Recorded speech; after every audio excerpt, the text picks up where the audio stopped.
Hello students, জ্ঞানজ্যোতি coaching সেন্টারের পক্ষ থেকে তোমাদের আরেকবার স্বাগত জানাই। আমি রাজীব স্যার এবং আজকে আমরা আলোচনা করব সিবিপিবিইউ ইউনিভার্সিটির আন্ডারে তোমরা যারা পলিটিক্যাল সায়েন্স নিয়ে ফার্স্ট সেমিস্টারের জন্য পড়াশোনা করছো তাদের এমডিসি যে পলিটিক্যাল সায়েন্সের সেকশনটি রয়েছে সেখান থেকে আমাদের যে আজকে আলোচনার টপিকটা থাকবে সেটা হলো জাতীয় তপশিলি এবং তপশিলি জাতি এবং উপজাতি যে কমিশনগুলো রয়েছে সেই ব্যাপারে আজকে আমরা আলোচনা করব, যেটা থাকবে তোমাদের সিবিপিবিইউ ইউনিভার্সিটির ফার্স্ট সেমিস্টারের এমডিসি যে সেকশন রয়েছে পলিটিক্যাল সায়েন্সের সেখানকার খুবই একটি গুরুত্বপূর্ণ টপিক। তো ভিডিওটি শুরু করার আগে তোমরা যারা আমাদের চ্যানেলে প্রথম এসেছো বা এখনও আমাদের চ্যানেলটিকে সাবস্ক্রাইব করোনি তারা অবশ্যই চ্যানেলটিকে সাবস্ক্রাইব করো এবং পাশে থাকা বেল আইকনটিকে ক্লিক করে দিও যাতে আমাদের পরবর্তী ভিডিওর নোটিফিকেশন তোমরা খুব সহজেই পেয়ে যেতে পারো। এছাড়া তোমরা যারা অনলাইনে আমাদের সাথে যুক্ত হতে চাও এবং আমাদের থেকে কোর্স পারচেস করতে চাও তারা অবশ্যই স্ক্রিনে যে দুটো ফোন নাম্বার দেখতে পাচ্ছ এই দুটো ফোন নাম্বারে আমাদের সাথে সরাসরি যোগাযোগ করে নিতে পারবে।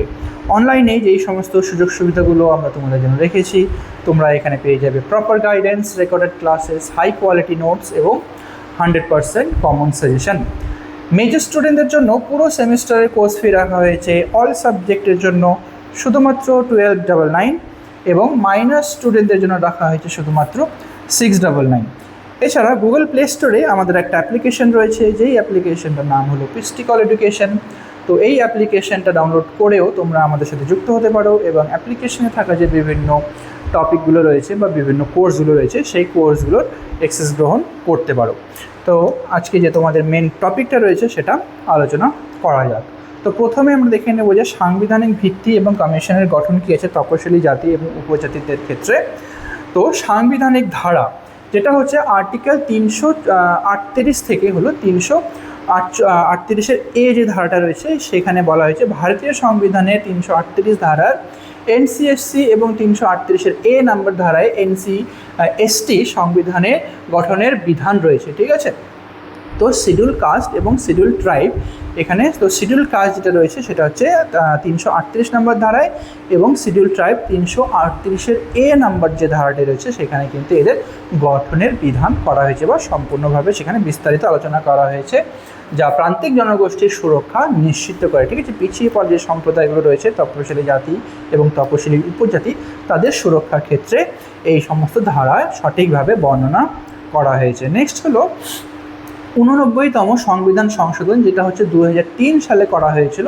এখানে কি বলা হয়েছে দেখো যে 2003 সালে এই ঐতিহাসিক সংশোধনের মাধ্যমে পূর্বেকার সম্মিলিত কমিশনকে পৃথক করে দুটি স্বাধীন জাতীয় কমিশন গঠন করা হয়। ঠিক আছে, প্রথমে কিন্তু একসাথেই ছিল কিন্তু তারপরে কি হয় 89তম সংবিধান সংশোধনী যেটা হচ্ছে 2003 সালে করা হয়েছিল এবং এই সংবিধান সংশোধনীর মাধ্যমে পূর্বেকার যে কমিশনটা একসাথে ছিল সম্মিলিত যেটা কমিশন ছিল সেই কমিশনকে আলাদা করে দুটো আলাদা স্বাধীন কমিশনে গঠন করা হয়।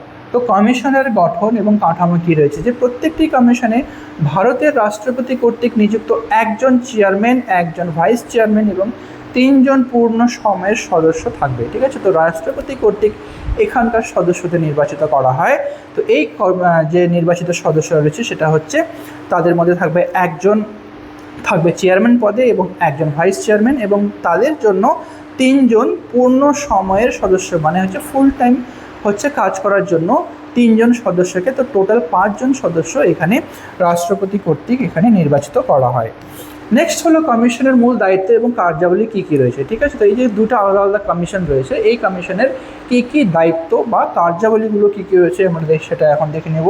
তো প্রথমে হলো অধিকার সুরক্ষা এবং নজরদারি। তো প্রথম যে কাজটা তারা করে থাকে সেটা হলো তপশিলি জাতি এবং উপজাতিকে যে সমস্ত অধিকারের কথা বলা হয়েছে সেগুলো অধিকারগুলোকে রক্ষা করা এবং সঠিকভাবে নজরদারি করা। সংবিধানের অন্যান্য আইনের অধীনে তপশিলি জাতি এবং উপজাতিদের জন্য প্রদত্ত সমস্ত রক্ষা কবচ পর্যালোচনা, মূল্যায়ন এবং পর্যবেক্ষণ করা, যতগুলো রক্ষা কবচ করা হয়েছে বা তাদের সুবিধার্থে বা তাদের স্বার্থ রক্ষার্থে যে সমস্ত নিয়মকানুনগুলো করা হয়েছে তাদের সঠিকভাবে পর্যালোচনা করা, সেগুলোকে মূল্যায়ন করা এবং পর্যবেক্ষণ করার যে দায়িত্ব বা কাজ সেই কাজটা কিন্তু এরা পালন করে থাকে। দ্বিতীয় নম্বরে রয়েছে কি অভিযোগ অনুসন্ধান এবং তদন্ত করা।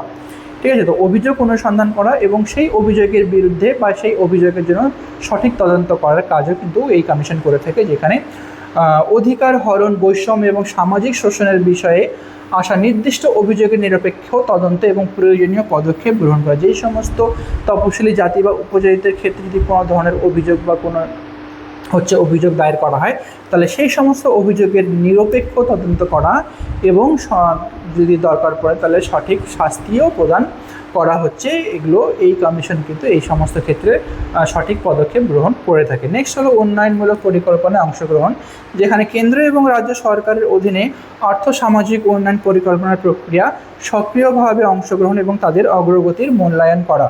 ঠিক আছে, তো কেন্দ্রীয় সরকার এবং রাজ্য সরকারের কর্তৃক যেই সমস্ত তপশিলি জাতি এবং উপজাতিদের স্বার্থ রক্ষার ক্ষেত্রে বা তাদের উন্নতির জন্য যে পরিকল্পনাগুলো গ্রহণ করা হয়, সেই পরিকল্পনাগুলো যাতে সঠিকভাবে কার্যকর করা হয়ে থাকে, সেই সমস্ত ক্ষেত্রে তারা অংশগ্রহণ করে থাকে এবং তাদের যেন অগ্রগতি সঠিকভাবে হয়, সেই সমস্ত ক্ষেত্রে কিন্তু এই কমিশন কিন্তু অংশগ্রহণ করে থাকে বা সঠিকভাবে দায়িত্ব পালন করে থাকে। নেক্সট হলো দেওয়ানি আদালতের সাংবিধানিক ক্ষমতা। তো সমনজারি এবং ব্যক্তিগত হাজিরি, এখানে কি বলা হয়েছে দেখো, ভারতের যে কোনো প্রান্ত থেকে যে কোনো ব্যক্তিকে তলব করা, উপস্থিতি বাধ্যতামূলক করা এবং স্বার্থপূর্বক এবং শপথপূর্বক জবাববন্দি গ্রহণ করা। ঠিক আছে, ভারতের যে কোনো প্রান্ত থেকে, ঠিক আছে, যে কোনো প্রান্তেই সেই মানুষটি থাক না কেন বা যে কোনো প্রান্তেই ভারতের থাকুক না কেন, তাকে সেই ব্যক্তিকে তলব করা, ঠিক আছে, এবং সেই ব্যক্তিকে উপস্থিত থাকা, যেটা হচ্ছে বাধ্যতামূলক, ঠিক আছে, তাকে বাধ্যতামূলকভাবে সেখানে উপস্থিত থাকতে হবে এবং শপথপূর্বক জবাববন্দি, তার সেই সমস্ত জবাববন্দিকে গ্রহণ করা যে কাজ, এটা। নেক্সট হলো নথি বা দলিল প্রকাশ, যেখানে অভিযোগ তদন্তের খাতিরে যে কোনো গুরুত্বপূর্ণ গোপনীয় ফাইল, দলিল বা প্রমাণ পেশ করার নির্দেশ দেওয়ায় পূর্ণ ক্ষমতা কিন্তু তার থেকে থাকে। নেক্সট হলো পাবলিক রেকর্ড গ্রুপ, যেখানে যে কোনো আদালত বা সরকারি দপ্তর থেকে নির্দিষ্ট যে কোনো নথিপত্র এবং তার সংশায়িত নকল তলব করা। ঠিক আছে, যে কোনো নির্দিষ্ট নথিপত্র বা সেই নথিপত্রের যে নকল বা জেরক্স কপি যেটা আমরা বলে থাকি, সেই জেরক্স কপিকে তলব করা এবং এফিডেভিট বা সাক্ষ্য গ্রহণ, যেখানে হচ্ছে হলফনামা বা এফিডেভিটের মাধ্যমে প্রমাণ গ্রহণ করা এবং সাক্ষী এবং দলিল পরীক্ষার জন্য কমিশন গঠন করা। ঠিক আছে, তো এই সমস্ত হচ্ছে কিছু ক্ষমতা এই কমিশনের হাতে দেয়া হয়েছে।